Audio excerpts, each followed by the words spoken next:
ilang beses niyo na rin namang sinabi, hindi kayo kontra sa modernisasyon. Pero ikaw, 'pag naluklok ka bilang senador anong klaseng modernisasyon ba yung isusulong mo for the transport sector? Alam niyo sa Jester ano, yung tinitignan kasi nila na yung mga jeepney sasakyan lang yan, eh.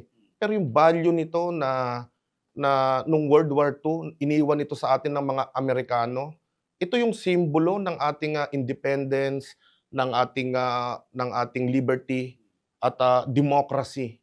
Tinitignan mo lang na sasakyan lang siya, na ito lang yung muka. Pero hindi natin tinitignan yung kabuuang value nitong sasakyan na 'to, na kung saan naging, mode ito ng transportation para i-transport yung mga galing sa villages papuntang cities. Hindi lamang yung mga tao, kundi yung mga produkto na wala tayong masakyan dati. Dito utang natin lahat dito dito sa jeepney na 'to. Pero tinatanggal natin yung kultura natin na kung sino yung nag-aahon sa atin sa kahirapan, babalik na naman tayo doon sa mga gawang China na pinapahirapan na tayo. Tapos doon pa tayo kukuha, sila pa rin yung papayamanin natin. Tayo mamamatay, sila mabubuhay, 'di ba?